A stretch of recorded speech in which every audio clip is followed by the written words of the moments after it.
I hope you had a look at all the resume templates that I had shared. And now you have basically identified the resume template that you would like, or you have created your own resume template, which you'd like to build your resume, right? Now it is time for you to basically share my experiences so that you don't commit the same mistakes that others have. Now this slide basically shows its do's and don'ts, right? What are don'ts? Don'ts are opposites of do's, right? So when I'm saying do's, it basically the opposite of that would be the don'ts, right? The number one thing that I would like to say is be authentic. Yeah, be authentic, because you copy from some source, you copy somebody else's verbiage. It just is not you, right? And take it from me, HR are so smart that they will figure out that you have copied, right? And then will it reduce your chances of hiring? Of course, if you're authentic, your chances of hiring are pretty high. Okay.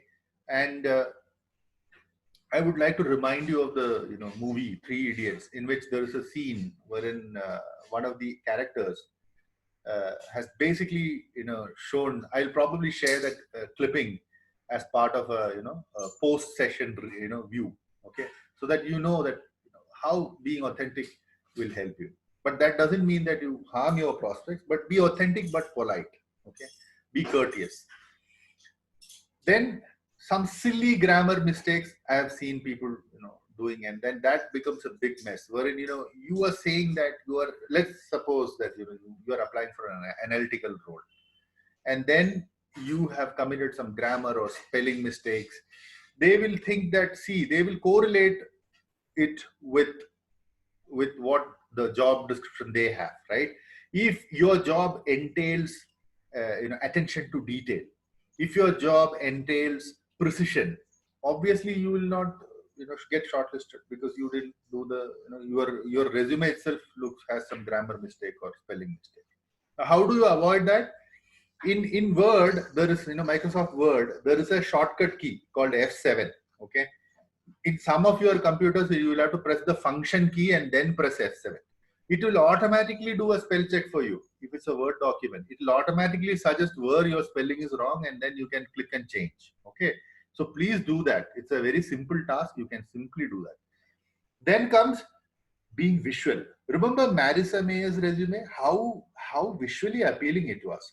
So be visual. It should, I mean, your sales, I mean, it's like your resume is your sales flyer. I wouldn't say brochure, because brochure means it can be more than 2 pages. I would try to restrict it to 2 pages, right? Any resume should be, especially for an entry level role, 2 pages is enough. CEOs are posting their resumes which is 1 page. Who are we? Yeah, come on. So we should try to condense our achievements into 1 or 2 pages. 2 pages is ideal. Okay, because with the given constraints and the attention deficit that the target has, so we should definitely take that into consideration. Okay. Then comes be consistent. Use the same font, use the same style, use the same. It should appear to be consistent. Okay. And then you should mention dates wherever you can. Okay. Ensure that you use the STAR framework to describe your internship project achievements. Okay. And you should think from the recruiter's perspective when you're crafting your resume. As a recruiter, would you shortlist this resume? Okay.